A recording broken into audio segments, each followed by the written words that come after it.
I found a really cool thing, Mike. What's that? Remember how we were talking about like wanting to edit the same document at the same time and how Basecamp is ridiculous and doesn't let us do this? Yes. There is an Obsidian plugin that is called Obsidian Multiplayer. Have you seen this? I haven't. We were just talking about this It, and you were holding off for the show. I was holding off. There is a plugin called Obsidian Multiplayer. I have not had a chance to test it because you are the person I should test this with and life. And it uses like some back-end thing that's open source, that's public and such. And this guy like tied it into Obsidian so that you can take notes within your existing database and share them with other people and they can edit them live together. Love it. I have no idea how well it works. I don't even know if it works. But it sounds cool. This is the perfect thing for you to spend hours testing. Yep. No, that's how this goes. I definitely want to try this. So you tell me what to do and we'll make it happen. This sounds great. I feel like we should at least try this for the next Bookworm episode.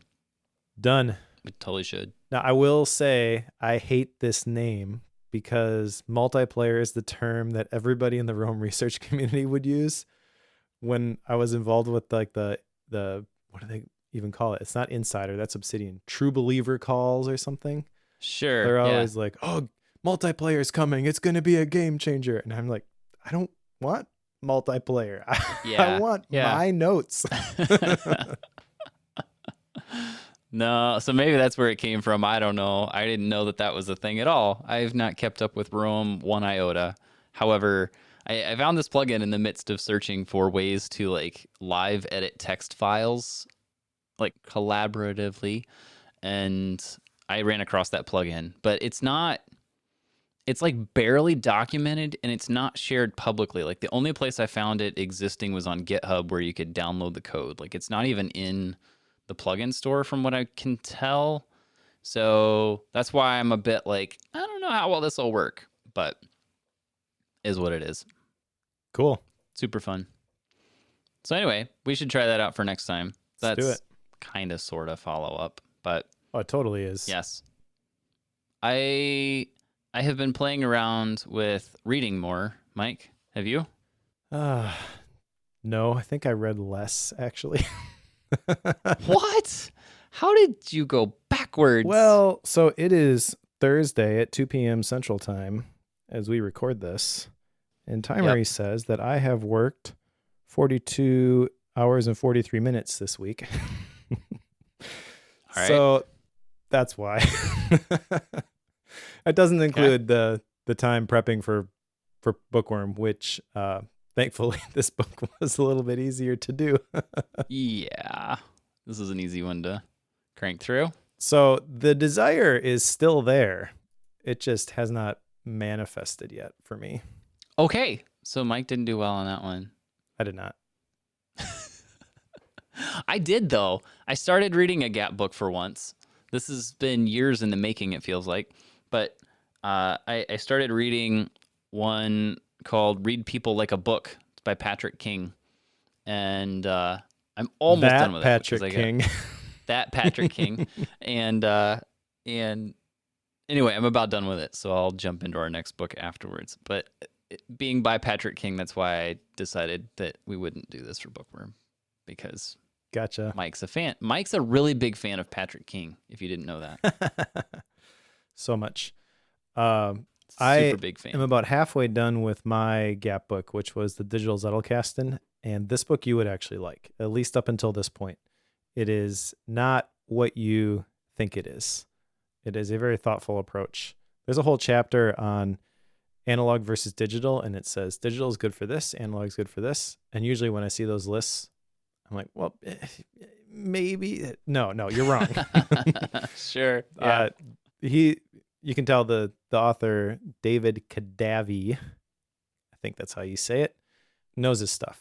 So that would be an interesting one to cover, but it's not one of the big name typical productivity type books, I guess. Sure. You have one down here, Get Busy Living. I don't know how to hold you to this one, but how'd you do on it? I'm here, ain't I? No. Hi, Mike's living. uh, Good question. The thought behind this was essentially don't wait to do the things that I really want to do. And I would argue I have done a decent job of this. The last several weeks have been crazy for me, partly of my own making because I've gone through the part-time YouTuber Academy. And then also I'm in the middle of Ship 30 for 30. And this is day 13, I think. I've shipped 13 days in a row. So I've written and published basically 13 days in a row. Oh, by the way, related to part-time YouTuber Academy, long-term follow-up, the episode before this last one, I said I was going to try to make a YouTube video. Before the next episode releases, I will have published at least one YouTube video that is not a sermon sketch note video. And I made it by the skin of my teeth. I wouldn't say it was by the skin of your teeth. You released this a few days ago. It was. Are you talking about release date? Is that what you're talking about? Yeah. So I think I published it the morning. No, it must have been the day before. But I only recorded it, I think, 2 days before that. Oh. Yeah. That's tough. Yep. Knowing how long that stuff takes to edit. Ouch. I'll put a link well done, sir. here in the chat and then also in the show notes. This is inspired by Ship 30. With Ship 30, you basically pick something to write about every day. And so I was thinking, what am I write about today? And one of the things I want to get better at is pointing to Bookworm from all the other things that I do, because we read all these books and get all these ideas from these books. It's easy to expound on those and point to the Bookworm episodes where appropriate. So I made this thread, 5 books every creative should read. And I linked to the Bookworm episodes in the tweet thread, and then also in the YouTube video description, like 4 out of the 5 we had covered. But I took that thread when I saw it. I'm like, this would make a cool video. So I turned it into a video and published my first real YouTube video, in air quotes there, because I've been doing sermon sketch notes for a while. But this is my first YouTuber, part-time YouTuber Academy, endorsed. Like after I've gone through all that stuff and figured out this is kind of the direction and the things that you should consider, took all that into consideration, made my first video with the title slide, thumbnail, all that kind of stuff.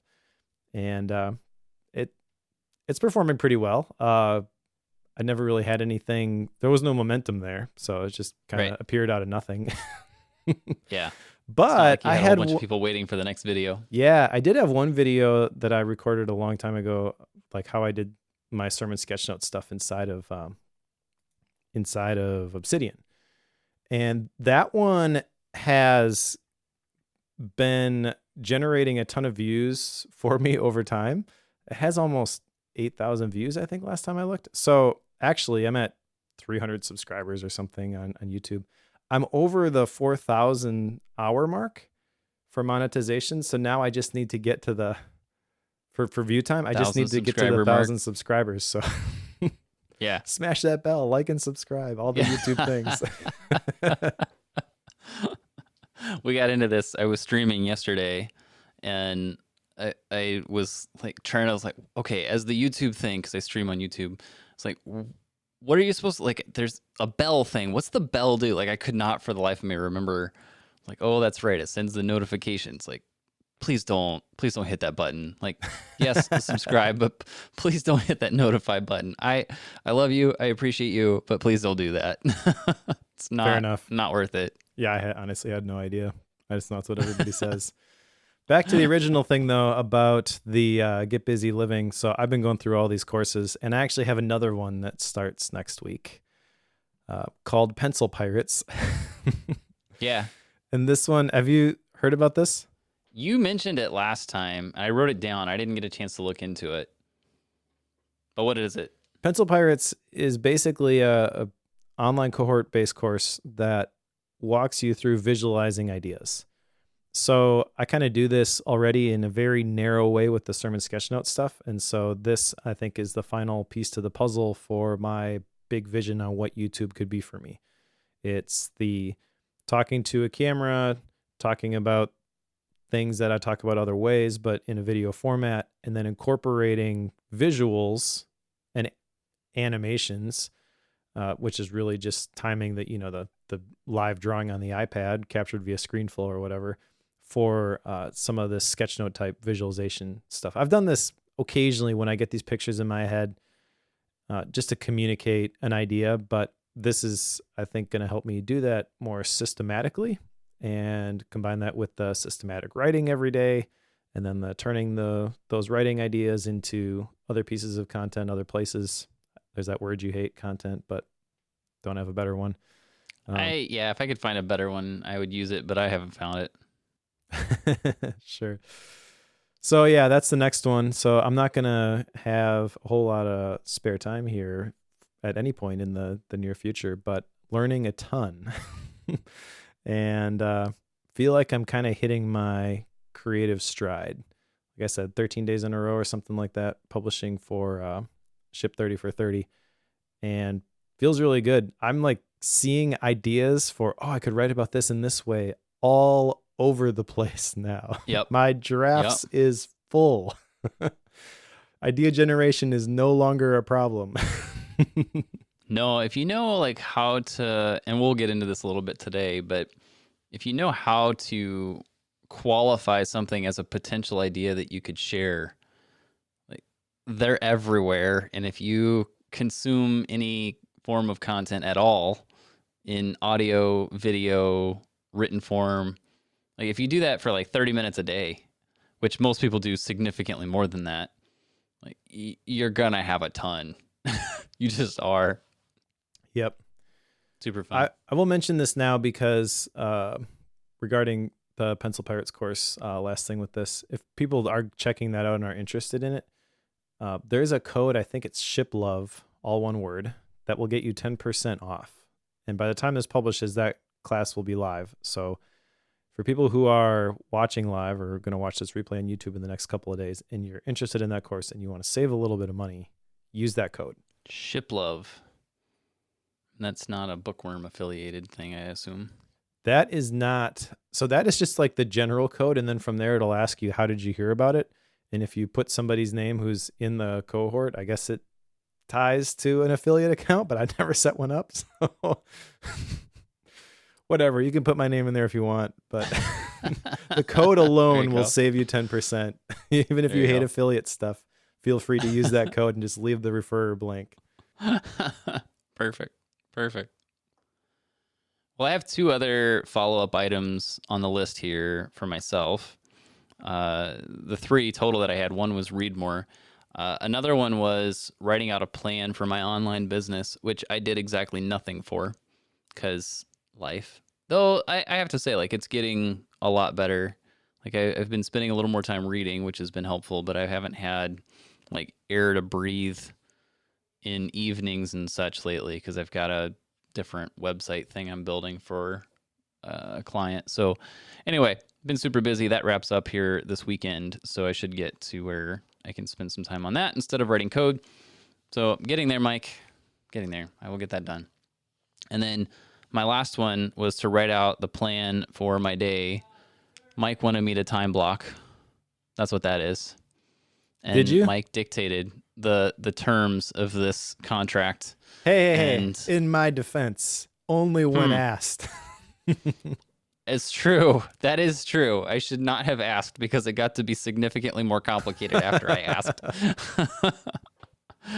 So I brought out my notebook and was like, each day was trying to write down my hour by hour, 30-minute by 30-minute blocks, what's going to happen, where and when. I would say I got it done about half of the time, Mike. And the results of this are mixed because there were a couple days where it was really, really close to what I was able to achieve. The other times it was more of a, hey, this is cool. By 9:30, the whole thing's out the window. And I rewrote it one of those days.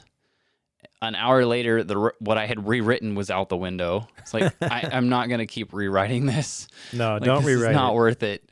Just like, set okay. it and forget it. I honestly, I don't understand people who feel the need to modify those plans or even manually write out what they did so you can compare the plan versus the actual.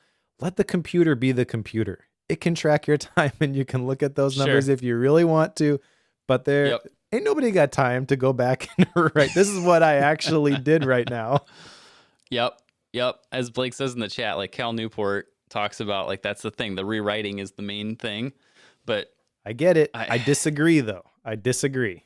I think I would I would spend probably 45 minutes of my day rewriting that schedule. The days that I had that issue, it was probably at least 45 minutes worth of rewriting that I would have done if I had done that every time it was going to be off.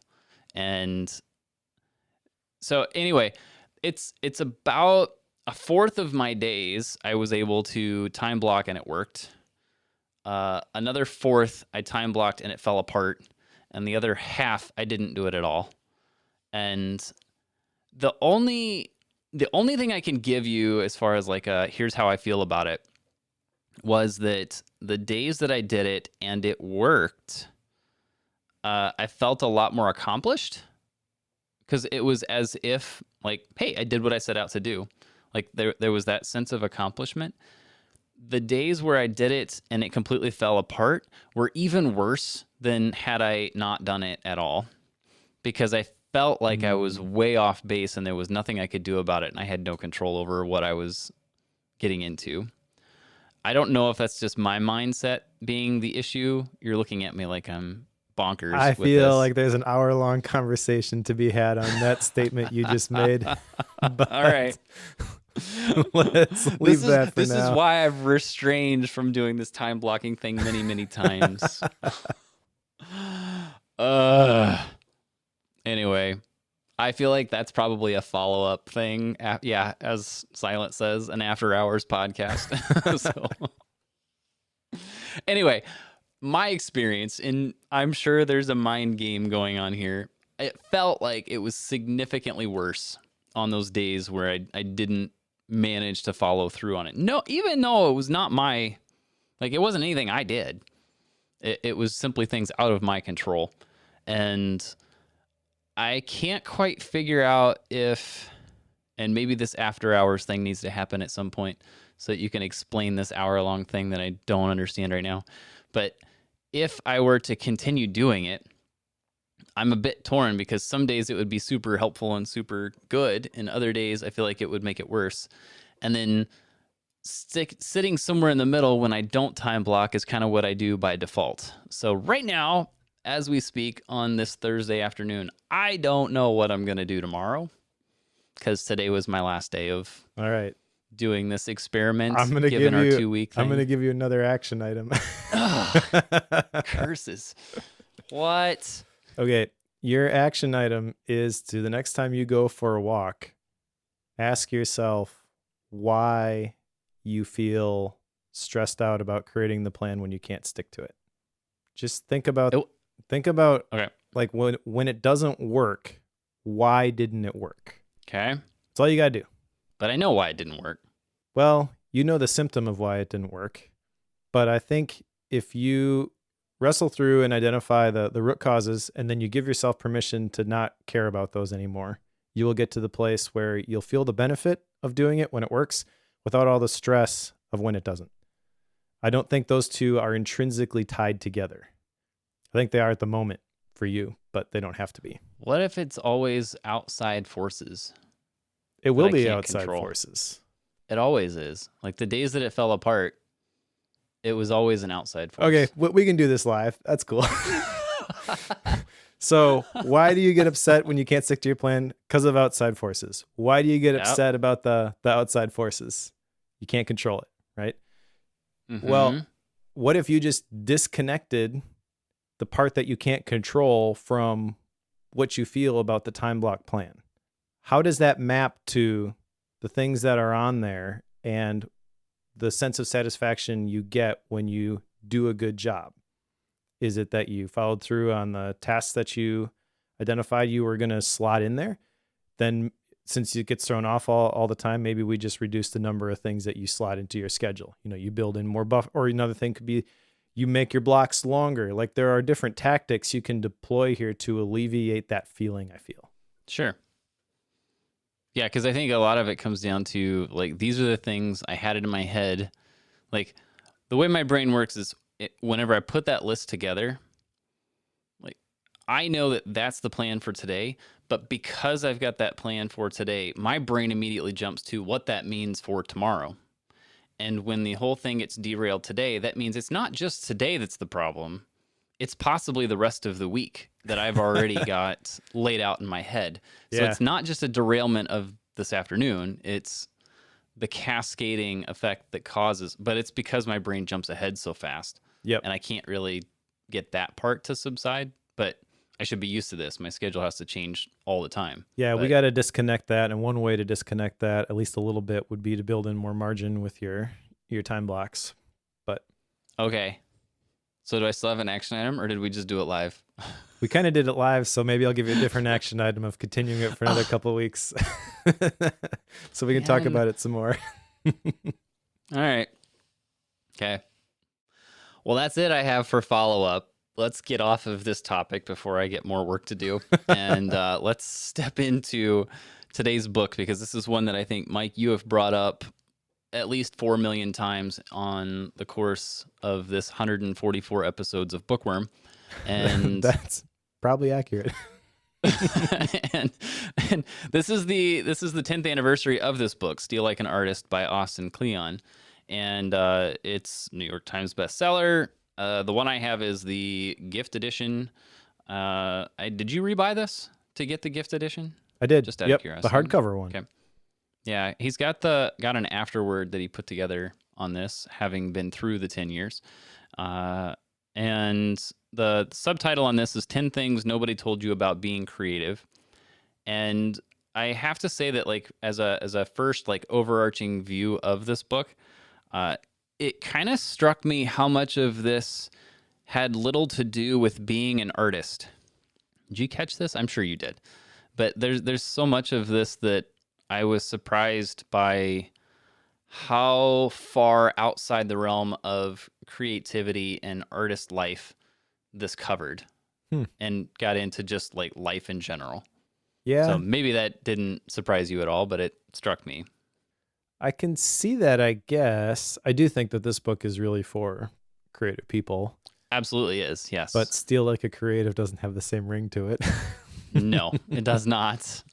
It does not. But it works because people refer to an artistic view, or like, I'm working on my art, and they could be talking about woodworking. They could be talking about, like, there's all sorts of stuff. People use that term for a lot of arenas. So it does work. I'm not upset by that part at all. I have a admission here right at the beginning, because you mentioned I've quoted this book like 4 million times, and that's probably true. I think I've misquoted this book 4 million times. Sure. Because I have said before that Steal Like an Artist was the book that explained that when you create something, all you're doing is you're connecting dots in new ways. That's actually not in this book. That's a Steve Jobs quote that I must have came across at the same time as this book. So there's a Steve Jobs quote in here. Yes. That talks about you have to look backwards to connect dots. You can't look forward to connect dots. Correct. And there's lots of talk about the dots later on in the book. There's a page that says, share your dots, but don't connect them, which is what stood out to me. It's like, wait a second. Yeah. But there's another idea here in chapter 1, which is basically saying that same thing. But essentially, I have synthesized the ideas from this book syntopically with quotes from Steve Jobs that I collected from other sources, and given Austin Kleon credit for these many years. Welcome to the messy world of being an artist. So sorry That's about that. Hilarious. It's kind of hilarious. Yep. Yep, you definitely stole it. Let's just jump into it because I feel like we're going to cover a lot of things and this could go long if we're not careful. But chapter 1 is just that, steal like an artist, out of the 10 chapters. And this is where he's really just laying out the groundwork of what does it mean to be an artist, I guess, would be the way I'd explain that. In that you are, to use the terms, you're stealing ideas and concepts from your mentors, the giants that you look up to, synthesizing those into your own and creating something new based on the things you stole from other artists. That's really the summarization, I feel like, almost of the entire book, but it obviously goes into more than that. But that's, I think, what he's getting at. That is absolutely what he's getting at, and that's why I misattributed that quote to this book, because it fits perfectly. He should have included that Steve Jobs quote. Maybe he did, and I just missed it. But looking back through it, when I came across that page later on that said, collect your dots, or share your dots, but don't connect them, that triggered that in my brain. I was like, wait a second, that's anti this thing I've had in my head for years. And then I started flipping back through and I couldn't find it. So, but yeah, this chapter is the book in a nutshell. And I still do think that this book was very influential for me in this chapter, specifically for giving me permission to create, because for a long time I didn't think I was creative. Kind of at the time I read this book, I was at a point where my creativity was expressed through songwriting. I play guitar and I sing on the worship team at my church. And I would write a song, and I loved writing songs. But then every time I would write it, I would be listening to the radio or something, and I would hear this melody line or this guitar riff that I didn't realize I had stole. And I was like, dang it, I ripped this off from this other place. And I guess I'm just not creative. That's literally the story I told myself. It's like, I just don't have what it takes to be creative. All I can do is mash up other things that other people have done. And he quotes Ecclesiastes 1:9 in this book. There's nothing new under the sun. You are a mashup of what you allow into your life. All creative work builds on what came before it. So when you recognize that you're going to be stealing if you are going to be creating, you combine that with what he says on page 14. Your job is to collect good ideas. I kind of reframed that as collect dots, right? The more ideas you collect, the more you can choose from them to be, which ones to be influenced by. And I think I would take that even a step further, where if you are just connecting, or if you're collecting dots, your brain is actually connecting those things for you. And sometimes you see how it works, sometimes you don't. That's what's so exciting to me about all of the linked-based note-taking applications out there, is like, that's the first time I've been able to visualize that sort of stuff happening outside of my own head. And it does it in a way where it's pretty effortless, instead of, okay, I can link to this note, but then I got to go back to that other note and I got to add a link back to the other one. And that's just too much friction for me to do that. So I love this. The whole book is basically just an exhortation to create. And this first chapter is probably the strongest one in the entire book, I would argue. A couple other specific things I want to talk about from here. Page 20, he says, collect books even if you don't plan on reading them right away. Check. And I really like that idea. Actually, just today, because we finished this book, we've got some time before the next one, and I was looking for another Gap book, and I had this idea this book that I wanted to read. I'm like, I have that book somewhere. So I found it on my bookshelf behind me, and I have something now that I'm going to read. But I bought that book a long time ago without worrying about when I was going to read it, and it's just been sitting there ever since. And because I have it, it triggered that in my head, and I was like, oh, I should go read that book. It's Purple Cow by Seth Godin, by the way. Yeah. If you're curious. It's a good one. Yeah. And then the other thing I want to talk about here is these swipe files. Do you know where I'm going with these? I am not sure where you're going with it, but I know what you're talking about. All right. So how would you define a swipe file? Things you've swiped off other people. But what do The way he defined it, though, is like you put them somewhere and you're not really sure what to do with these yet, right? Correct. Sounds an awful lot like a map of content to me. Just a map. Sure.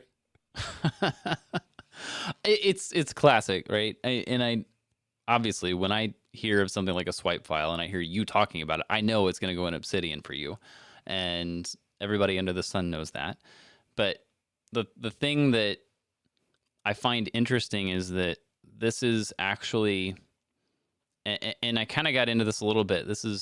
So I started doing a new segment of sorts on the streams that I do personally, where we're essentially just making notes in this case Obsidian, making these notes and creating the links and just talking about random topics and making those connections.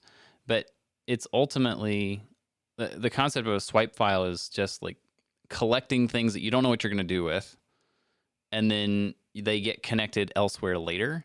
And something like one of these link-based note makers is something that's super easy to do and it happens all the time. So I would imagine your take on this is that, hey, I do this all the time already. Ding, done. Well, this is literally the definition of a map of content that I picked up from Nick Milo, because he defines a map of content as like your workbench when you're wrestling through, what do I really think about this thing? So the swipe file would be basically you create a topic, map of content, or map in your case, right? Because we don't want to use that map Thanks. of content term. I like Blake's moratorium on context. Blake's always trying to find a different word for, or a different way to spell out MOC for me. We haven't found a really good one yet, but that's a good one. That is a good one. So you have this file named after this topic that you're trying to figure out what you think about this. That's where you would dump all of these things that Austin Kleon would say go into your swipe file. So right. I myself would have a bunch of MOCs, mashups of cutouts. Nice one, Silent Wolf. Right, on these different topics. And I would just put the things that I would, instead of putting it in one giant swipe file, I would just put them in those mementos of contemplation. Thanks, Blake. Let's see how long we can keep this up. This is good. I like this. Oh, yes, I get it. I think I get it anyway. Really, the thing that, and I've not been somebody who gets into the whole map of content concept, I guess. I make these like home notes, if you will, for different topics, which I know that people who are deep into this MOC world tend to say are not the same thing, but my simpleton brain that summarizes things down can't quite tell the difference. And I get that it's semantics, at which point it's too subtle, and I think it's nonsense at that point. But that's me. And I know that people hate on me for that. That's fine. Bring it. And I know that like I like to make these jumping off points that get me to other places. And you can do that from a lot of different methods. Anyway, we're getting into the weeds on like notes and such, but the swipe file is really just that. Like it's a way to capture things. If you want to use GTD terms, it's a way of capturing things onto a someday maybe file, if you will, that you can then expand and connect to other things. That's really what he's advocating for here. Yeah, and I call it fair? It is. I call it out just because I feel like this is actually really great advice. And 10 years ago when he wrote it, probably had no idea what the digital tools that we were going to have at our disposal would allow us to do with this sort of thing. I'm kind of curious what Austin Kleon would use. Another person I'm curious about how they would do this sort of thing is Derek Sivers, because he wrote recently about the power of plain text files. And a lot of the stuff that he talked about, I totally agree with. Yep. It's not, the way it's framed is not, well, let's use this old stuff because that way we'll always have something that can open it. But really, it's just the lowest common denominator so that it's completely future-proof. People, like when people recommend text files, I think the initial reaction is, oh, quit living in the past. But then you realize, oh, actually, they're thinking about the future. Right. Right. And so I was surprised how well that comment about the swipe file actually aged over the last 10 years. Correct. Yeah, I've had conversations in the last week about, where do you store information when you need to hold on to it for later? And the people I was talking to were like, I don't know, I just throw things in Word documents, and like my head like cringed. It's like, oh, that hurts so much. And I said something about I don't ever use like PKM or Obsidian or any of those terms. I just say I keep it in text files. Yeah. And people look at you like, what? Oh, you're just a techie. You're one of those tech nerds. That's what the Digital Zettelkasten book is advocating for. I forget exactly how he said it, but basically, don't trust an app, trust Yep. a technology like plain text files. Right. And then you can use whatever app you want that interfaces with that technology. Yep. Exactly. Thus, like so much of the stuff I work towards is like the non-proprietary world. But yes. Weeds. You guys got some good ones here. Mindlessly organized consolidations. Milieu of concepts. I like it. This is good. We better move on. This is going to be a long one. It could be. We're on to chapter 2, and we've been at this for 36 minutes. Don't wait until you know who you are to get started. And I think it would be very easy to say that Kleon would probably jump into the boat of don't hold on to your art for too long.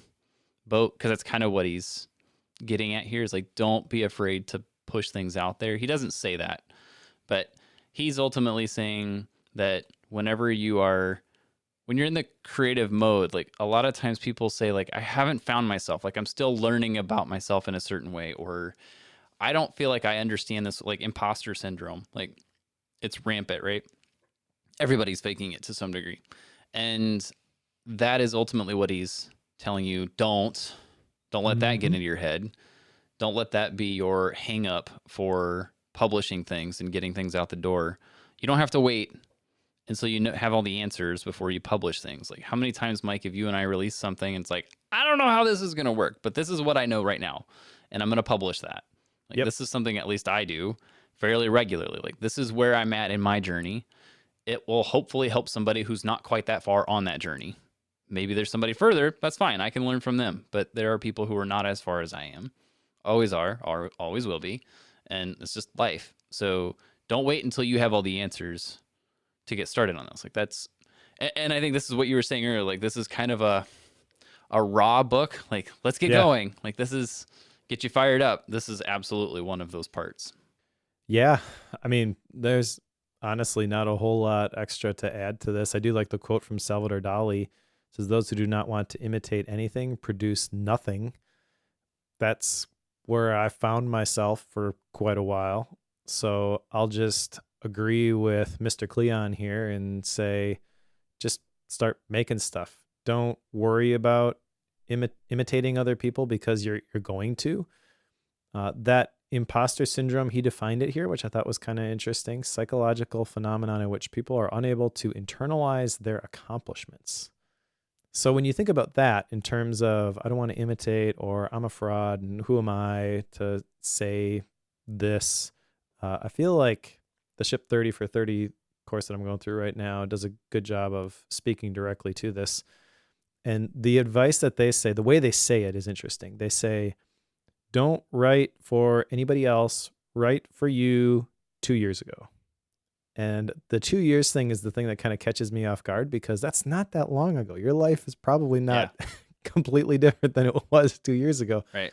But it doesn't have to be.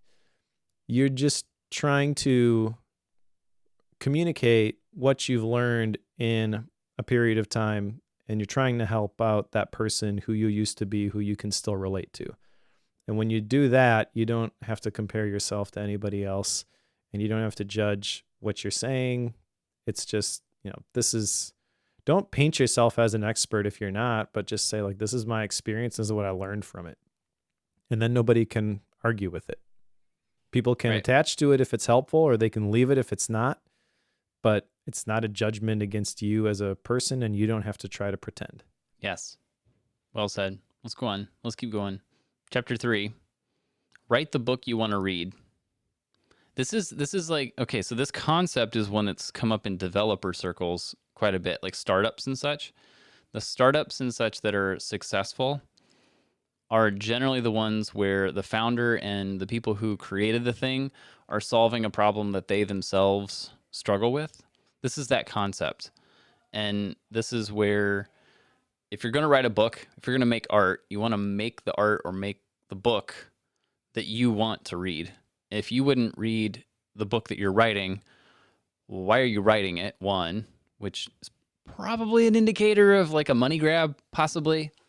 Not for certain, but I'm guessing finances are involved if you're doing it and you don't want to, or it's not something you would be excited about. So that little element is out there. Yes, dog fooding, and this is something that I know. Like, I have no plans to write a book, but were I to do that, I would probably struggle with it because I'm not sure what that book would be as far as like what I want to write or want to read. Therefore, I want to write it, because it seems like every time I want to read a book about something, I can generally find it, if not 400 of them, and have to pick one. So I think from a book stance, it's not something that I find myself wanting to do. I definitely do this when it comes to like coding and such, and like writing little scripts and little packages and gems and stuff that I can use for other projects. Like that sort of thing I do. But I can't say that I would do it as far as like a book goes, but that's also not his focus here. I'm extrapolating it into that. Well, I am going to write a book. Fun. I did. I'm going to write another one. I'm going to update it. And I got a kick in the pants to do this even before we read this, because I recently went to the library with my son and showed him all of the sections that I would typically hit up before I just started buying everything that sounded interesting to me off of Amazon. That's a place to start. You know, if you can't afford to buy all the books, just go to the library. They're there. They're free. Right. Costs nothing to get a library card. But anyways, there was a book there, and it was called Redeeming the Time. I forget who it was by. And it's basically a Bible-based approach to productivity. And my son got it. And looking through like the people who were raving about it, there's we covered that one by Matt Pearson. Is that the guy? So there's like a blurb from him. There's a blurb from Cal Newport, like all these big names, right? And then in the introduction, he's going through and he's explaining like the typical way people view productivity. And then he tries to introduce this new term, which I thought was kind of clumsy, grace-based productivity. And I was like, faith-based productivity. It's way cleaner. You had your chance. Yeah, I know exactly what verses they're basing everything off of. Like, I've gone through that, and I have succumbed to imposter syndrome for long enough in terms of updating that book and expanding it, really. Like the book that I initially wrote, that was the thing that got me writing every day, and that's what got me doing all of the things that I'm doing online now. And I've kind of just left it at that, as like, well, there, it was a gateway into a whole new world of content creation for me. But also it's time to go back to my roots, do the thing that I started doing. Ship 30 for 30 has helped me create that consistent writing habit. So once I'm done with that, once I dial in a lot of this other stuff, I'm already starting to write things in terms of that are going to appear in that book. That's another thing I learned from Ship 30 is you can take a single idea and write about it the rest of your life, because you can talk about it from every different angle, and it could go all the way from this tiny little tweet all the way to a 60,000 word book. And it's people build whole careers off of that. Just think about Habits with James Clear. Right? So that was inspiring to me, and I've got something there. I've got something to share. It's something that I've been passionate about for a very long time, and it's time for me to write the book that I want to read. There you go. I'll buy it. Cool. Let's go on, because if you're going to write a book, chapter 4, you need to use your hands, Mike. So yeah, sure. So that's it's very short the way I said that, but this chapter, use your hands, he's talking about basically the value of the analog world, to use the terms I like to use, and the value of doing things physically. And even to the point where he talks about how he has two different desks. One's his digital desk and one is his analog desk, and the digital stuff's not allowed to touch his analog desk. It's okay to go the other way, just not digital to analog. And I totally get what he's getting at here. Like, if you want to like prompt your creative brain doing things physically, like with a whiteboard, with a notebook, with a walk in the woods, with a paintbrush, whatever that is, like doing it physically does make a big difference, I find, anyway. But you've heard me preach this for years now. So I'm going to quit talking about it because you guys know exactly where I'm going. You are Analog Joe, after all. Exactly. No, a couple of cool ideas. That's the gist of the chapter, absolutely. But a couple of cool ways that he says it. Work that only comes from your head isn't any good. I like that. I think that's true. My best ideas come when I am intentionally going for a walk and I'm just going to wrestle with this problem, or I'm going to go for a run or whatever. But getting out and moving my body definitely helps with this. By the way, a plug here for the Bookworm episode on The Extended Mind by Annie Murphy Paul, because I feel like there's a whole bunch of other stuff in there. It's not just your hands. Use your body, basically. Yep. And that book talks about a lot of the ways that you can do that. I love the analog versus digital. I want to have an analog and digital desk. My way my office is set up right now, especially with all the things I've done to make it so I can record YouTube without having to set anything up. It's not possible at the moment, but I definitely want to do that. And find a way to bring your body into your work. This doesn't have to be difficult. It doesn't have to be complicated. You don't have to go outside for a walk if it's raining just so you can use your body. It could be as simple as a standing desk, or if you're talking, I do this all the time. We're on videos, we record these, but a lot of times when I'm just doing audio, even, I am like talking with my hands and I am very expressive because that injects life into the thing that I'm making, I've found. And the computer is good for editing ideas, but not generating them. Totally agree. I have been thinking about this a lot. Steve Jobs, the quote, the computer is a bicycle for the mind. But I think a lot of people view technology as this is going to help me be more productive because it's going to allow me to be more efficient. That's not really what we need to manage at this point. What we need to manage is our minds. And if you're not careful, then the computer can actually hinder that. So I don't know. There's a whole nother tangent to that we should explore at some point, but probably not right now. No, it totally makes sense, because I know that whenever I'm creating ideas, like writing down concepts, like if I'm doing that on pen and paper, it allows me to get to more of them. Like I generate more ideas doing that. Whereas if I'm trying to do that like in a list on a computer, there's something about like it's harder for whatever reason to move from one bullet down to the next, or to generate a new bubble on a mind map. Like it takes more to do that than it does to just slide your hand. I don't know why that is, but simple stuff like that seems to make it so much easier to just get things out of my brain. So I'm with you. Coming up with the ideas is way better on paper. Come at me. Chapter 5, side projects and hobbies are important. And this one, I know people have had a little bit of blowback on from other people. I'm drawing a blank on his name right now. I can see his face. I can see his avatar, but I can't think of his name right now. Who people talk about how do something you love, you'll never work a day in your life. Or try to do the side thing until it becomes your full-time gig.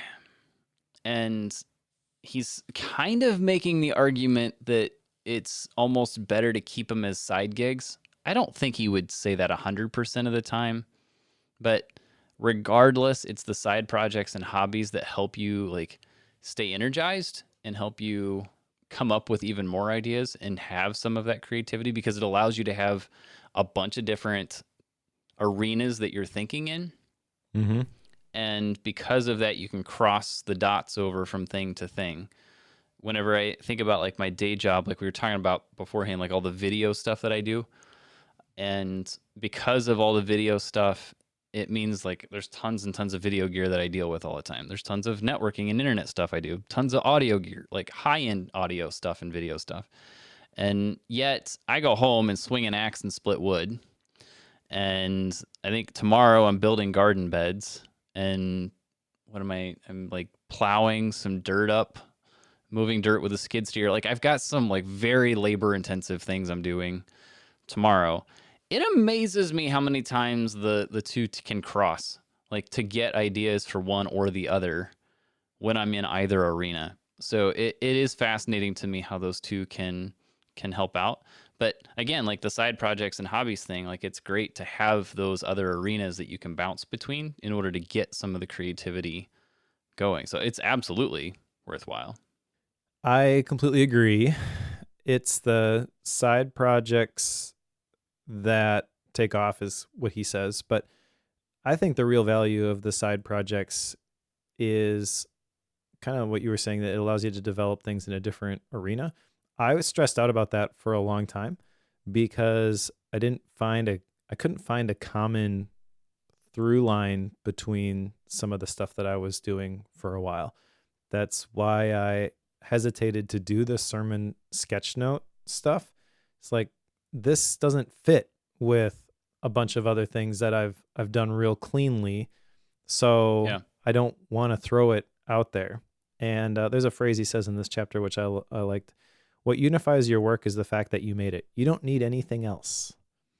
And so I like that. It's empowering and encouraging. Basically, like whatever appeals to you as a side project, do it. It doesn't have to make any sense. It doesn't have to plug real cleanly into something else that you're doing.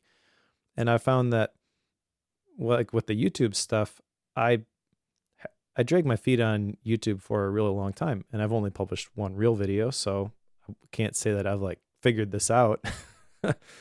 Yeah. But just the fact that I have done that one, and I'm starting to get that flywheel going and seeing how the ideas I generate for writing can translate to other things. There's connections there that I didn't realize until I started to do the thing.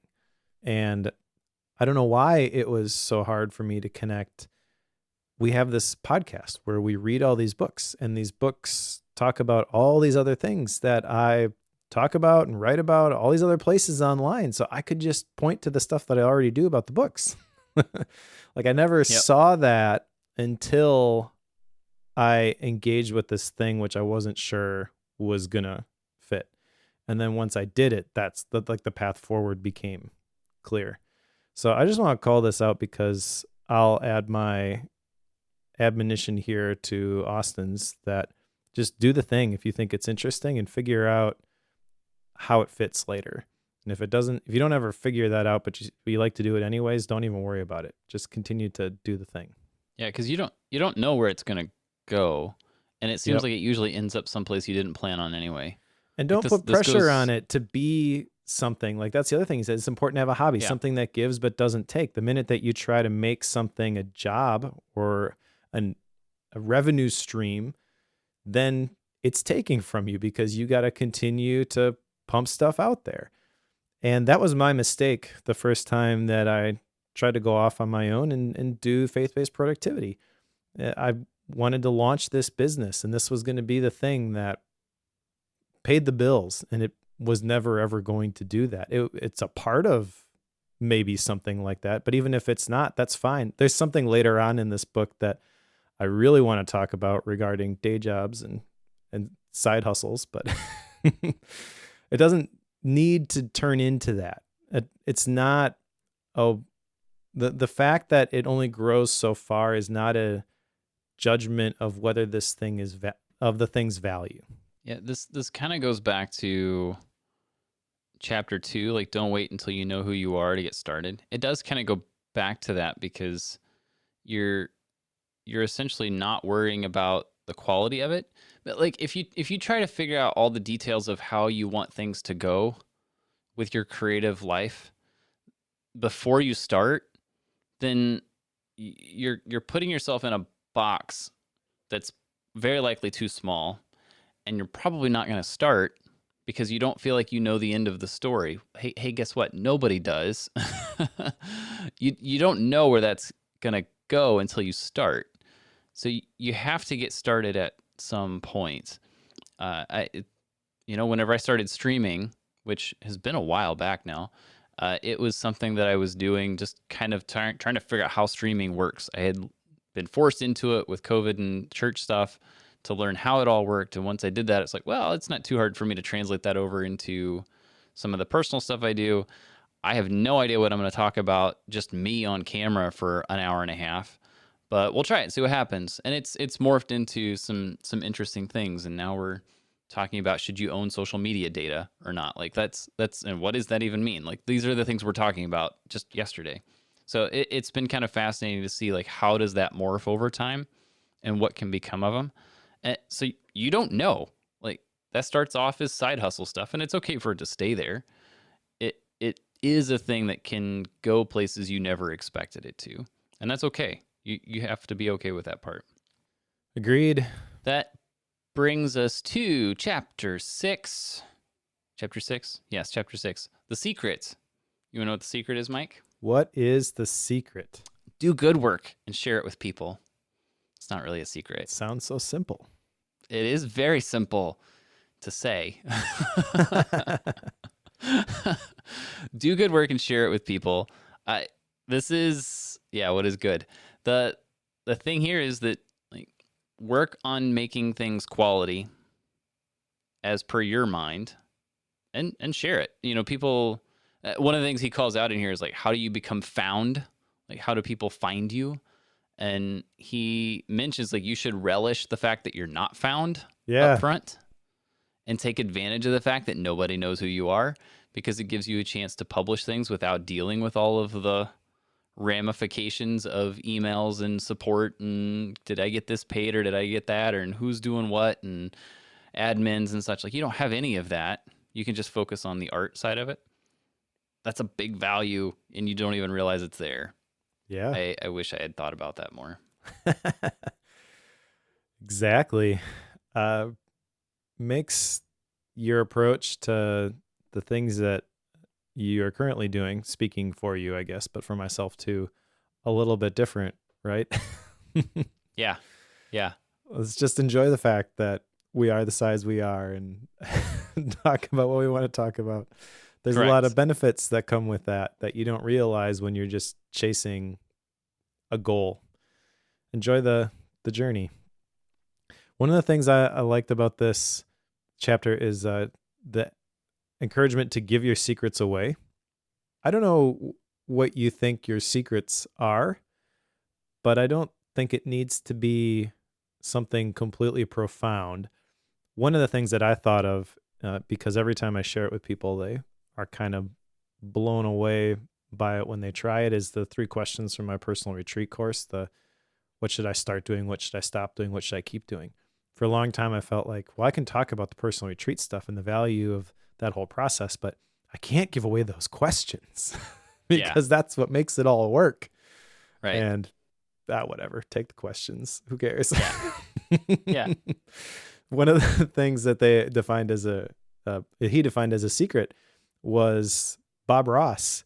And when he used that example, I knew immediately what he was talking about, because there is a sushi place near us that my wife and I love. It's so good. And we go there almost every week for our date night. They just do all this like crazy kind of sushi. They've got fried rolls. They've got baked rolls. Really, really good.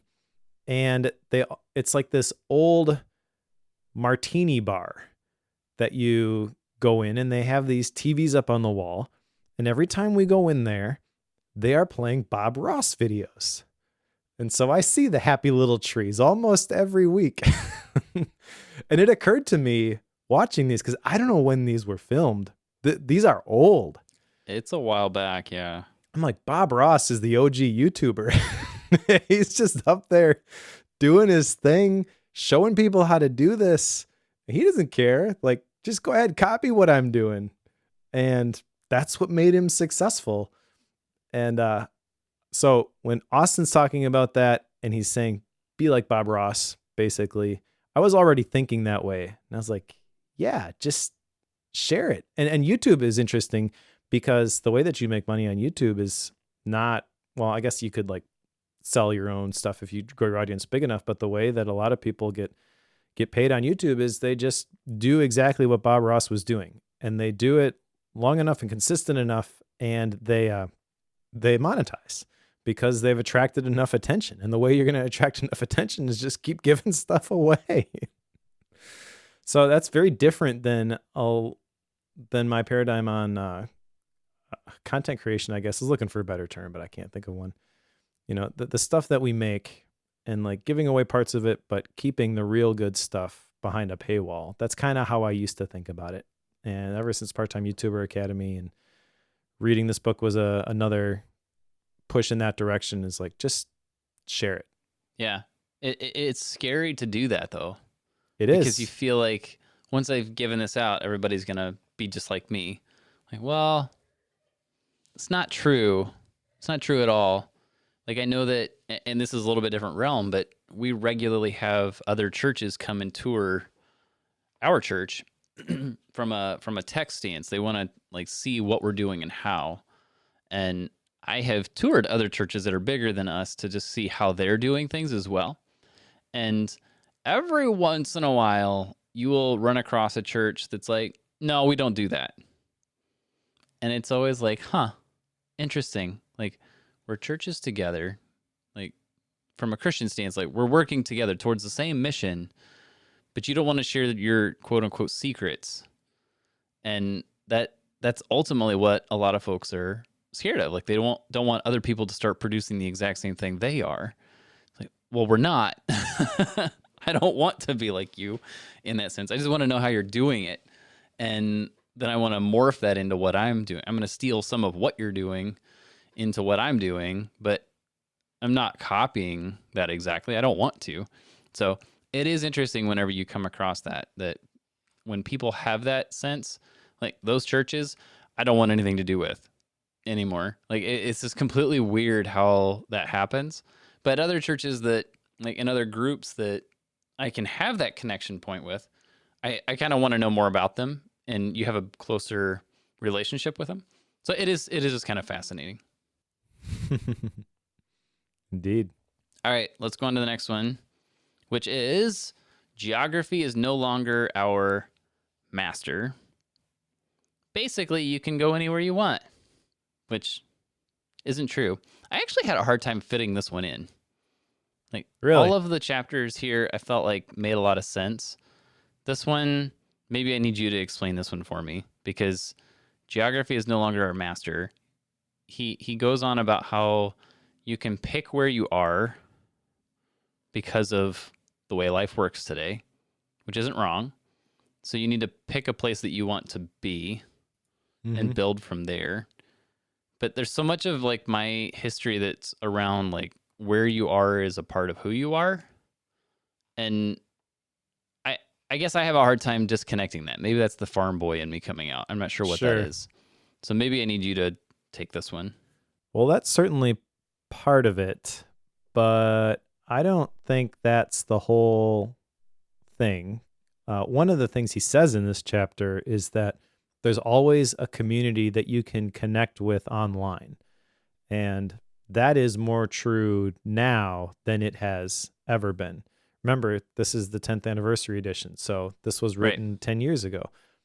But it was probably about 10 years ago, maybe not quite that long, when I was doing that exact thing, but I did not realize it because I was downloading podcasts for productivity nerds and people who were a part of the Apple community, even though I had never met or been with any of these people. I was actually, the big thing in the Apple world was the Macworld conference, and it was in California. I'm in Wisconsin.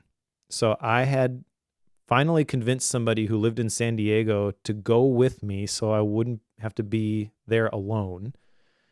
The year that it got put on hiatus, and obviously it never came back. So I never had a chance to go to that, never had a chance to go to WWDC and unconference, any of that stuff. But that same year, I also took the first step of going and getting involved with that real community by driving down to Macstock. Now it's obviously a small portion of like Macworld, WWDC, all those kinds of people. But my point is that I was listening to those podcasts, and so I felt like I had a seat at the table. I was allowing those people to speak into my life, even though it wasn't a two-way conversation. It didn't even need to be. I was around my people, and I couldn't find them where I lived. So that was one way that I interacted with them, quote unquote, interacted.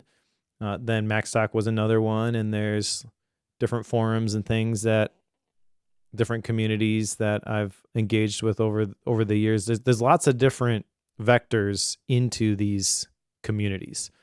And I think that is the main point here with Geography is No Longer Our Master. I do agree with him on some level. I'm not going to pick up and move either. I've got 5 kids. We're real involved with the church that we're at. But if I wanted to, it would not be impossible. I work for a company that is local, but it's basically remote. Most of the team is remote, and I could go work from anywhere in the world if I wanted to, because that's just like the way that the world is changing. I'm not going to for several other reasons, and it's easier to do when you don't have a whole bunch of roots planted in a specific area. But that was the big thing that would hold people back a lot of times. Is like, well, if I pick up and move, I'm not going to have a job. How am I going to pay my bills? Like, there are a lot of scenarios where that is not necessarily the thing that is going to be holding you back. But then also, you don't have to physically be in those locations either. You can find other ways to connect without the borders. So maybe I took this wrong, because the way I took it was he was advocating for moving to a place with people. There definitely was a hint of that. Because that was the part that stood out to me. It's like the part of like you can connect to any community you want online today, knowing that this is 10 years old. In today's world, it's even more so true. The concern I had was like if he's advocating for moving so that you can be around people or an area that helps you be creative. Like, that's not necessarily wrong, but being someone who advocates for putting down deep roots and working through difficulties, whether you want to be through them or not, like I feel like there's value in that. And leaving for the sake of creativity, I feel like sets a standard and makes it a little too open-ended. Like this is where like constraints are when creativity thrives. It's that concept. And if you take away the constraint of geography for the sake of creativity, it feels like a backwards move to me. Well, maybe I'm weird in that. I would say it's not removing the constraint for creativity, but it is removing the excuse for creativity, where you would say, I can't do this because I'm not by these other people who are doing this thing. Sure. Yeah, and that I get. Like if you are a filmmaker, you're probably moving to LA. Somewhere in that area is my guess. At some point in life. Like that's just the way it works. So like things like that I get. You know, if you're going to be someone who's photographing icebergs living in the depths of Kansas, probably isn't a good idea. Like there's some pieces of this that I totally get. But for the general average person, like those are exceptions. Those aren't the rule, I wouldn't say. Yep. So I think maybe that's where I was getting. Anyway, this could just be me. Like, I just want to stay where I am. Like that's totally what it is. So it was a little bit, I don't want to say it's off-putting, and it's not wrong, I don't think. It was just a little bit like, I guess maybe I'm not following what he was trying to get at, but Let me I don't try know. to explain this book in a nutshell from my perspective. He's got these 10 different chapters, which are like these big ideas. And then inside there, he's basically sharing every idea he's had that fits under that heading, much like Derek Sivers, in my opinion. And if Yep. you've read any of Derek Sivers' books, there tends to be contradictory advice in those books. And you're not intended to follow it all. You're intended to take the ones that resonate with you and do something with them. Yeah. And he's kind of explicit in saying, like, these are just all my ideas. Austin Kleon doesn't say that. So maybe that's where you feel like this doesn't reconcile in your brain. But when I read that part about physically moving, that's the way I interpreted it through the Derek Sivers lens. It's like, oh, Sure. this is just another way that this geography is no longer our master, could be manifested, and this one doesn't apply to me because I ain't moving. Right. Right. And that was kind of the reaction I had. I was like, I'm not doing that, and then moved on. But it was, I think that's a good point to bring up because like in my head, this was all supposed to work together. So thanks for calling that out because it's not actually true, and I don't know that he would even say it's true because I don't think he even called that out specifically that this is all you need to do all of these. Like, no, that's not what he's said anywhere in this at all. So Yeah, don't take it that way. I don't know if he would explicitly say it the way that Derek Sivers says it in the introduction to some of his books, but that's my interpretation of how this chapter specifically was put together and how I flowed with what he was sharing. Sure. Makes sense. And that's general advice for anybody reading any book. Take the stuff you Yes. like and discard everything else. Yep. If you Yep. find yourself completely agreeing with everything in a book, that's a red flag. Or it's a really good book. One of the two, the only ones I can really think of were like, yeah, I absolutely agree with everything this author is saying is the ones like the Viktor Frankl books that we just finished. Because that's totally... That's what came to my head. Yeah. Like, okay, so you read a Viktor Frankl book and you agreed with everything he said. But So that's his something's wrong? experience. He's telling you this is what I learned when I was in the concentration camp. How can you possibly, in our point in Yes. history, go Yes. back and say I disagree with that? Right. So it's different. I think a lot of the books in the productivity space try to be, either intentionally or not, this is how you should do things. And any book that says this is how you should do things, you should not do everything it says. You should find one or two things that click for you, but you should absolutely not try to do it all. Yes. And this is a part that I'm not going to do. I am not moving, not going anywhere at all. However, I will go to the next chapter, which is chapter 8, Be Nice, which is just that. Be nice, Mike. Don't be mean. Because in the world of online, if you're mean, people will find out about it and it doesn't look good for you. And don't try to stab people behind the back because people can figure it out. Because guess what? There's a log of everything anymore. Yep. And when you've been mean to somebody, it's out there and you cannot delete it. Good luck. The So, internet be never nice. forgets. Yes, totally. Never, never, never forgets. So, yeah. Mean. Mike is always mean. I can be. So my 4-year-old, whenever we watch a movie, there's a bad guy, right? And every time she identifies the bad guy acting in a way which is mean, she tries to say he's a jerk, but it usually comes across as he's a joke. So we've just internalized that as a family. And anytime we see somebody being a jerk, we say that he's a joke. I like it. And there are so many jokes online. It's easy to spot them. Totally. But yes, just this is not hard. Look to give more than you take, really is what this boils down to. I read a book for our men's ministry that I think it's called Maximize Manhood by Ed Cole. He talks about love versus lust. Love is the desire to benefit the other at the expense of self. Lust is the desire to benefit self at the expense of others. So from a religious context where you're supposed to love everybody, that's kind of what that looks like to me, is don't look at what you can get, look at what you can give.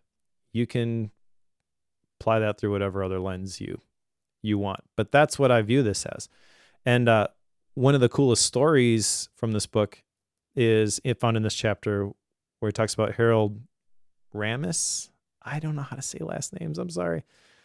But he said, find the most talented person in the room, and if it's not you, go stand next to him, hang out with him, try to be helpful. That's great advice. And I feel like that's essentially what my online career has been. Is just trying to be nice, trying to help people. And then when you help someone, they're like, hey, that was pretty cool. You want to do this other thing? And that opens up a lot of other opportunities for you. Yeah, and he's got a thing in here is like make friends, ignore enemies. Like this is totally in the world of online, like ignore your trolls. They do exist. They're all over. If you're doing anything of any worth or value, they will find you. Mm-hmm. And as you're getting into YouTube, there are lots and lots of trolls on YouTube. Oh, I know. I've seen quite a few of them already. Yep. So the one video that's kind of taken off has been like the cross-reference library I do for my sermon sketch notes. And I get comments all the time about, oh my goodness, I'm so sick of these Bible thumpers talking about obsidian. Like, sorry, that's how I use it. Yep. Get over it. It's okay.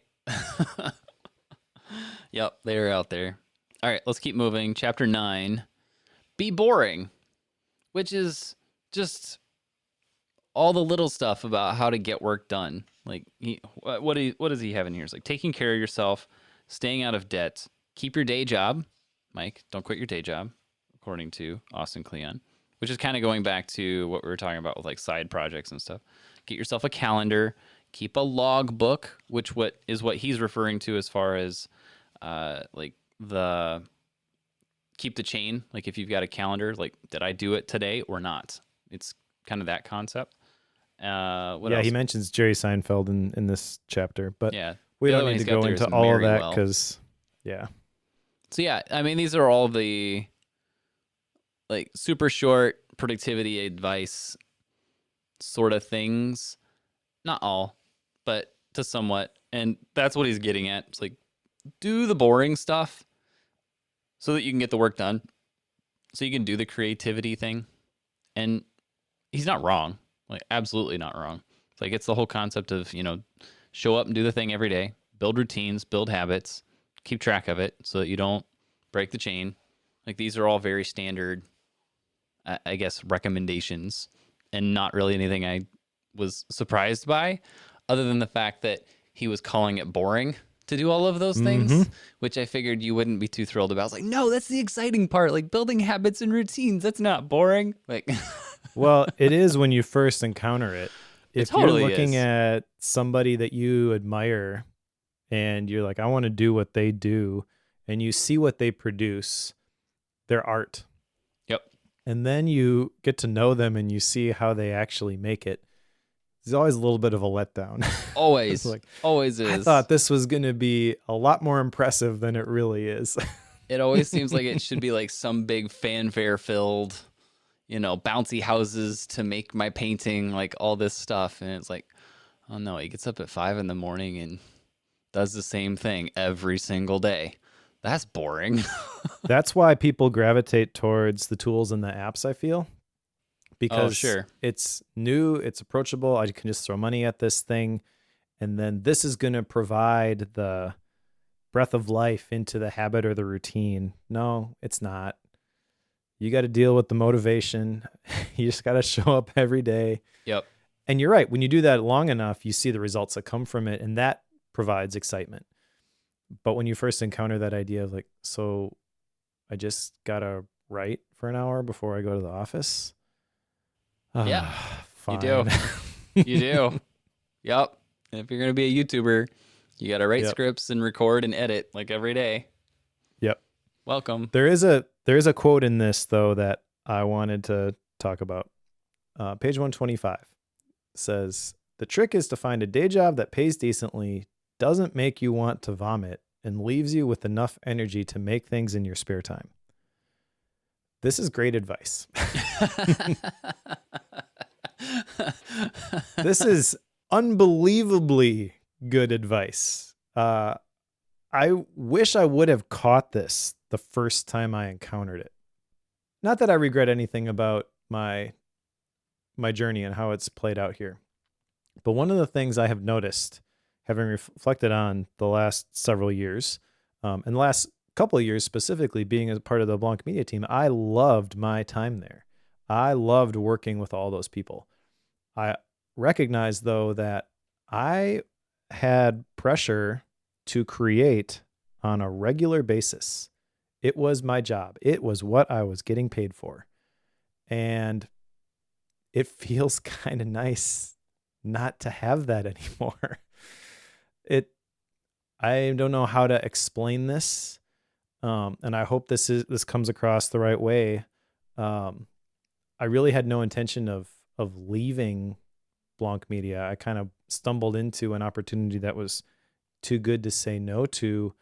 And it was an area for me to grow, an opportunity for me to grow in areas that I was curious about relating to business and management.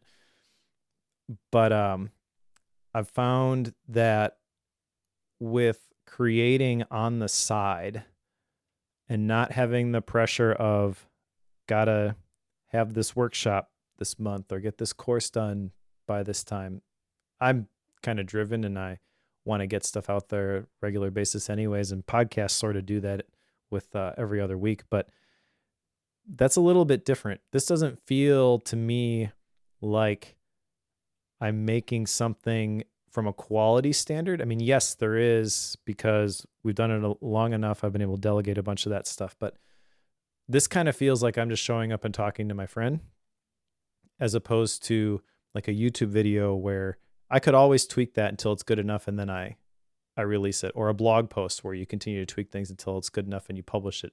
Does that make sense? Mm-hmm. Yeah, absolutely. So, because it's more like documenting an existing thing you're going to do anyway, instead of creating something out of nothing. Yeah. This, I mean, podcasts for me have always just been like a moment in time, and this is what I was thinking about at that moment. I guess blog posts and videos are kind of that way too, but not having to do that on a schedule, or being able to just chuck that schedule and say, you know what, I don't feel like it today. Giving myself permission to do that and not having the way that I provide for my family be affected by that. You know, that a lot of stuff that I do on the side, like Focus Podcasts, we sell ads and things like that. So if I were to say, you know, I don't want to do this anymore, that I would feel that a little bit, but it's not the primary thing. Right. There's no pressure to continue to do that as a job. It's something that I can just do, and I don't have to do the SEO if I don't want to, and I don't have to follow the formulas for the headlines to get the clicks if I don't want to. I can just be me if I want to. Yep. And that's good enough. And that feels really, really good. I find that the people that I follow online that I really, really respect and that I get the most from are people with day jobs and it's not their main thing. Do you feel that way? Maybe that's just me, but I feel like the people that I really love learning from are people who have a day job like I do and can do the sort of thing on the side. It's kind of like they're living it and making stuff about it at the same time. Yeah, I think maybe. I think that can be the case. I don't think it has to be the case. But I also see a whole bunch of people lately who quit their day job to do their art full time. And the online community tends to celebrate that. One of them is my Focus co-host, David Sparks. And I'm happy for David that he is able to do that. But what I don't like, or what I think is dangerous, is putting people like that. And John Siracusa did that, and other people have done that. And they tend to get put on a pedestal. And then kind of subconsciously, everybody else who's making anything, there's implicit pressure to do that too. And there shouldn't be. I think the ideal way for most people to do this is exactly what Austin Kleon talks about, exactly what Derek Sivers talks about. Just do the day job, and it's actually a benefit that doesn't have to drive the art. And then on the side, you can go do the art, and it can just be what it is. There's no pressure to make it into something that it's not. Right. I'm with you. All right, let's go to our last chapter here, which is creativity is subtraction, which is 100% true. Like whenever, if you want to use the video concept, you record a big bank of video, and when you're done, it's usually less than 10% of what you recorded, or even less than that. I just did a big video project for an afternoon session. The video, the part that I'm referring to, was 3.5 minutes long. You want to guess how much raw footage I had for that 3.5 minute video, Mike?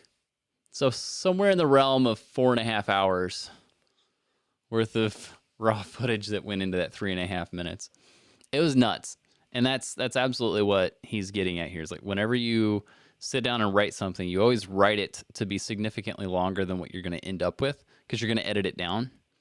And the creative part is knowing what to keep and what to get rid of. Mm-hmm. That's the part that's really difficult and unique to you. So as we're talking about steal like an artist, you take ideas, connect dots from a lot of different people to make a thing, and then knowing what parts of that thing to remove is what makes you you. That's kind of the way I took this, which I really like. That is one approach. That's not the angle I took from this. Okay, go for it. I agree with that 100%, by the way. That is absolutely true. When you start with something, you basically, what makes it great is the stuff that you take away. I'm not sure if you talked about that with like the Michelangelo's David and stuff like that, but I've heard that story before where I just chipped away all the excess stuff, and what was already there came out. Was kind of the story that people tell. But I took this in terms of the actual process. So just getting started with creating, because one of the things he says in this chapter is that nothing is more paralyzing than the idea of limitless possibilities. And the way to get over creative block is to place constraints on yourself. This is also 100% true. Oh yeah, and definitely. That's kind of what the Ship 30 for 30 program does, is it gives you constraints. You've got these short little essays, and you're going to do it every day.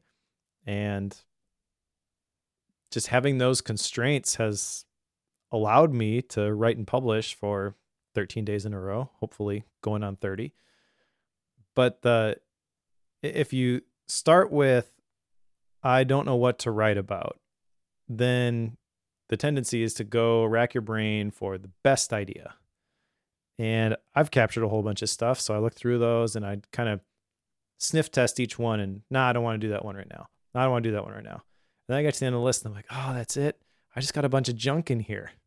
But if you just take the first idea that you jotted down, first one you encounter in the list, like, okay, that's it. I'm doing this one. You can create something kind of cool from that. You can. Absolutely. and then you just get that out there. And then the next day you pick the next one. And then in the meantime, you're replenishing that, because you build up confidence that you can turn any one of these junky ideas into a good one, into something valuable, that you don't judge stuff in the moment anymore. You're like, oh, that's an idea. That's interesting. I'm just going to capture that, capture that. And then like you put in the reps, you place constraints, and then you create the momentum. You start where you are with what you have. It's kind of the phrase I jotted down to kind of summarize all this. You just start going, and then that creates the momentum to keep going. So I think that's the thing that most creative people will struggle with at the beginning is, I don't know where to start. I got to have this awesome idea in order to start. No, you need to have an idea in order to start. It's a quantity problem, not a quality problem. And once you have something, you have everything that you need in order to start. Once you start, then you will find the next kind of fear is that, well, I won't find something else to replace that once it's gone. Yes, you will, especially once you teach yourself not to care about the quality.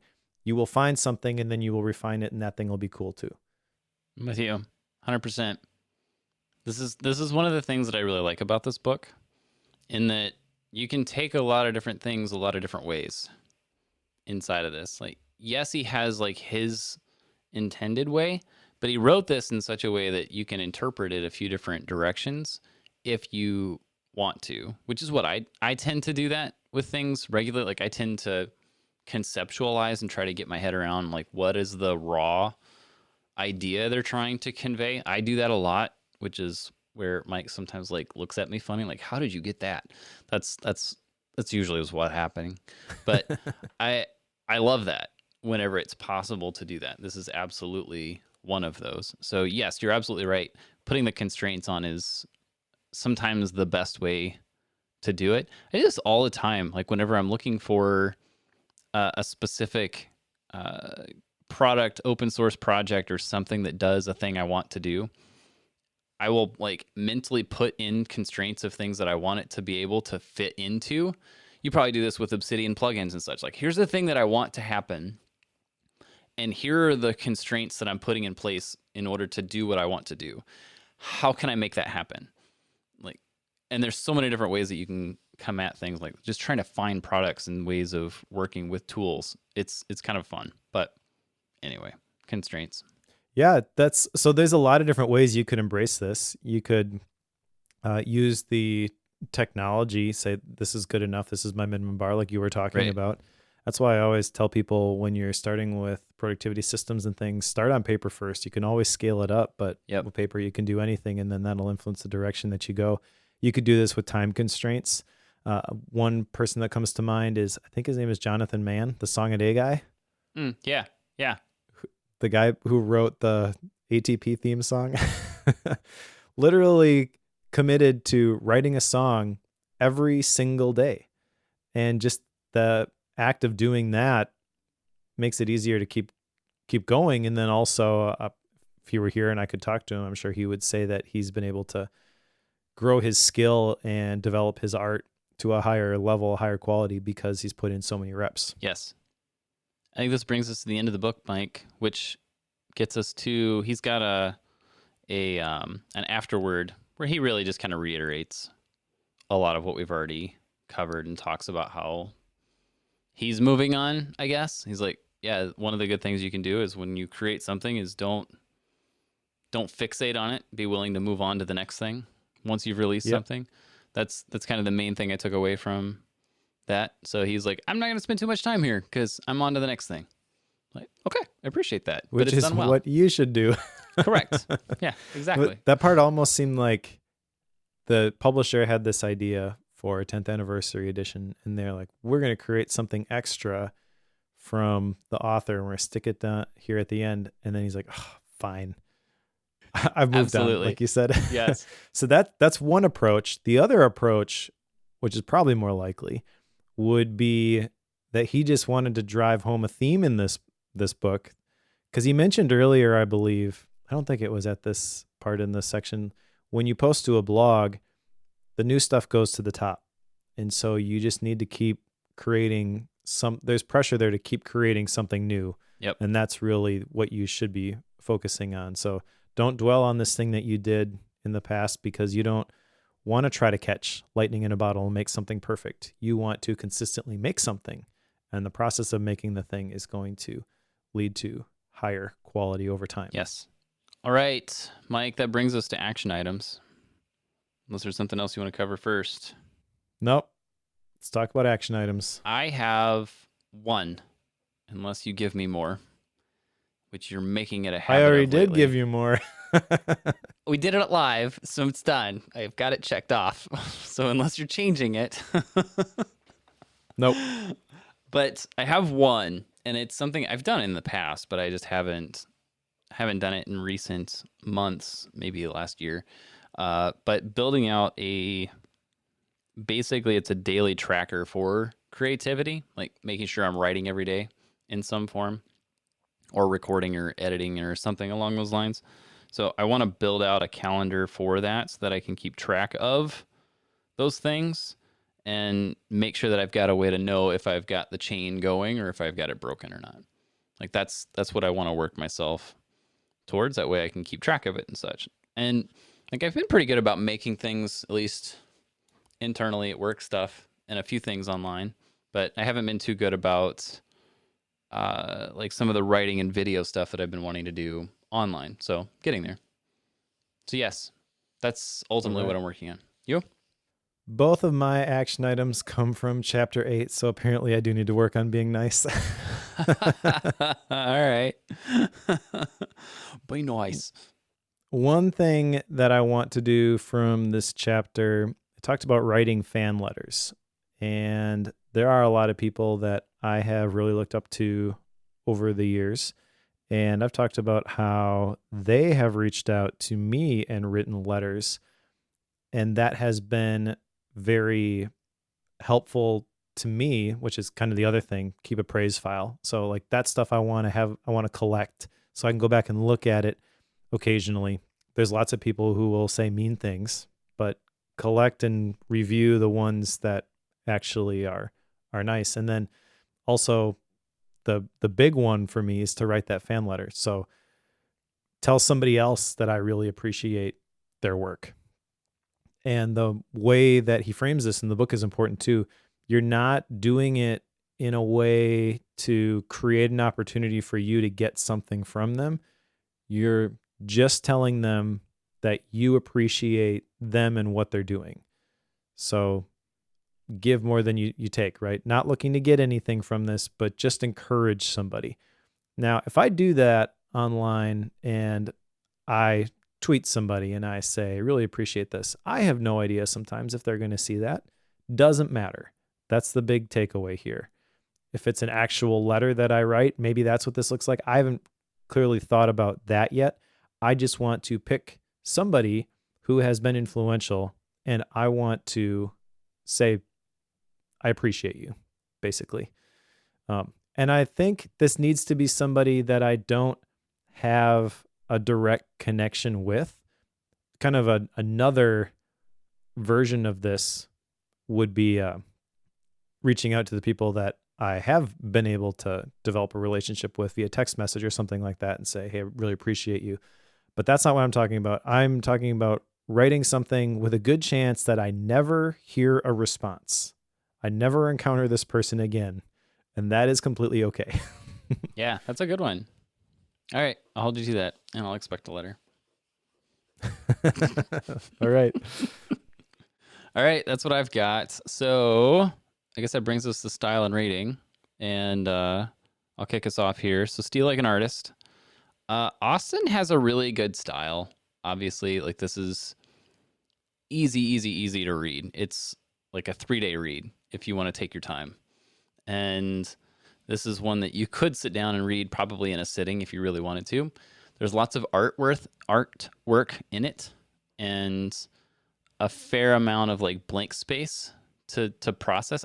Part of me wonders why he made that choice, but at the same time, like that's very much in an artist feel, is to have the space to add to it, like add your own thoughts to it, which I don't do. I put those at the back in the doodles section that he left at the back of it, which I appreciated very much, which was very fun. So as far as like a style goes, like I like it. It's kind of fun. It's unique. It's its own thing. And I appreciate that coming from a book that is about being an artist. So I'm very grateful for that. Very easy to read. He's good at writing. As far as a rating goes, I feel like there's some spots in here where I kind of struggle to get my head around it. And I know that you love this book. And I had very, very, very high expectations because you've mentioned it 4 million times. So I was expecting like borderline Viktor Frankl level books here. And I have to admit, it's not at that level, like as much as it's a great book, but I wouldn't put it up there. I really wouldn't. It's got a lot of really great points in it. It's one that I think if you want motivation for starting your own art or beginning to create things of any kind, this is a good one to pick up that you could get through very quickly that would give you that kind of kick in the pants to get going. It's absolutely gold for that. I know it's done that for me, like putting together this calendar to make sure that I'm holding myself accountable to that recurring pattern is something that could go a very, very long ways. So I'm looking forward to that. So as far as the rating goes, I'm going to put it at 4.5. I think it's way up there, but I don't think it's 5.0 standard, Mike. I really don't. So I'm going to put it at 4.5. All right. It's kind of interesting. I think you think I'm going to rate this at 5. I kind of feel like you should just because of how much you talk about it, but I don't know. I don't know what you're going to do now. Yeah. Well, I agree with you. It's at 4.5. It's not Viktor Frankl level. It's unfair to share. It's unfair to compare anything to Viktor Frankl, but he needs to be like 10.0, and then we just back everything off of that. Yeah, that's true. That's true. So this book, as I mentioned, it has been very influential to me over the years, and I think there is still some incredible advice in here. So I was thinking, who is this book for? It is for everyone who thinks that they are creative. And my follow-up argument to that is everyone is creative. So I think maybe some people will see this book and think that that's not for me, but I think it is. And I would say this is one of those books that everyone should read. I also think that it's very easy to read, very interesting visual style.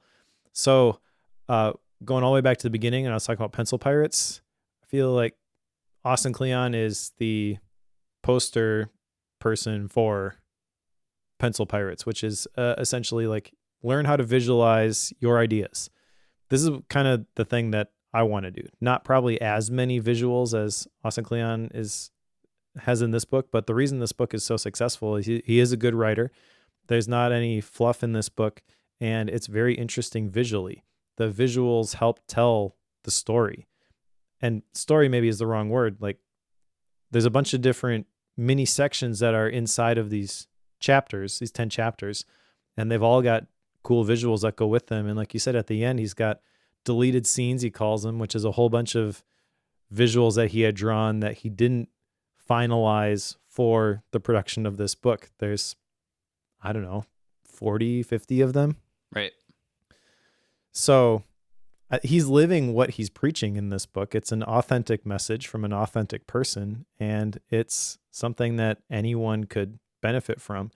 You're not going to take it all, but there's going to be something in here that is applicable to you and would improve your life by helping you create. So you don't think that maybe that applies to you as you're listening to this, I would encourage you to rethink that. I think it does. And I think this is a great book that you should buy and read because it's not going to take you very long. And there's a good chance that something will speak to you from this. There you go. So you have your action items, team. You have to go buy a book because Mike says so. Ready to go. Awesome. All right, let's put it on the shelf. Mike, what's next? Next is Things That Matter by Joshua Becker. Joshua Becker is the first person, I believe, to have 3 of their books covered by Bookworm. And I almost didn't pick it because it'd be the 3rd one that we've covered. But this is, if we were to go back and redo Bookworm, this would probably be the one that we would pick. Very likely. Patrick Lencioni, we've covered 2. Yep. I have a 3rd one I've debated putting on the list, but another day. All right. Things That Matter by Joshua Becker. That'll be fun. That'll be a good one. From what I've heard, this is the one you should read of all his books.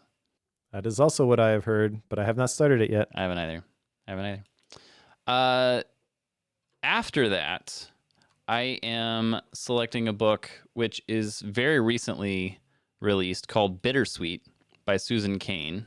If you remember, we covered Quiet by Susan Cain. This is her, it's like Introverts, that world. The tagline on this one is How Sorrow and Longing Make Us Whole. Has some accolades from Brene Brown, a whole bunch of people. So kind of looking forward to this one. I'm not sure that I'm excited about this one, but it'll be interesting nonetheless. So it should be good. All right. So yeah. Gap books, Mike, what you got? I mentioned this earlier, but I'm going to read Purple Cow by Seth Godin. What inspired this, by the way, was my latest sermon sketch note because there's a verse that my pastor used about you are a peculiar people. And I thought of the purple cow analogy. Got it. So I actually drew a purple cow in my sketch Nice notes. work. That's solid. Nice work. But then I've realized I never actually read this book. I've understood the people referring to that before. I even heard Seth Godin refer to that when he spoke at the Entre Leadership Summit. But I have not read this book. So I'm going to learn how to transform my business by being remarkable. That's a good book. I've read that one. It's a good one. It's Seth Godin, though. You can't go wrong with Seth Godin. That's true. That's the way it is.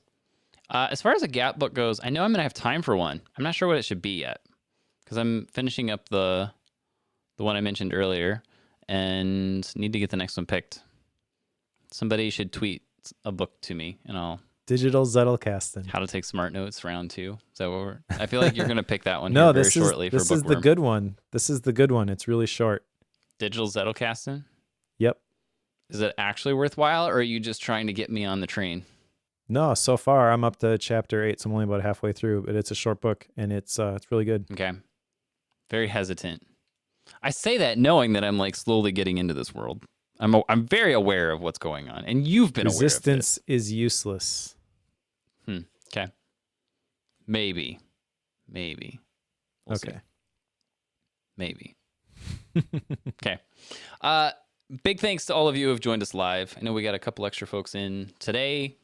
Big thanks to you, Silent, especially.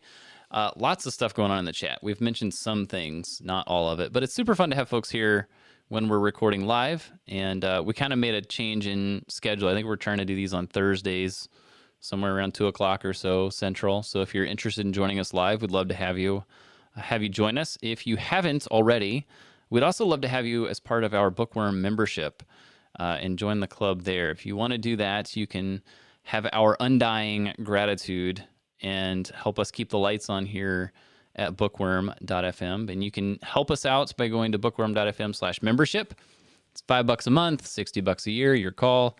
The math works out the same, if you didn't know that.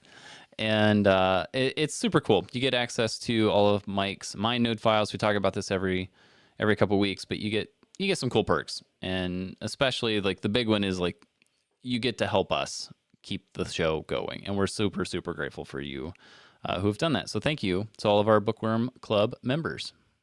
All right. If you're reading along with us, which you totally should be, pick up Things That Matter by Joshua Becker, and we will talk to you in a couple of weeks.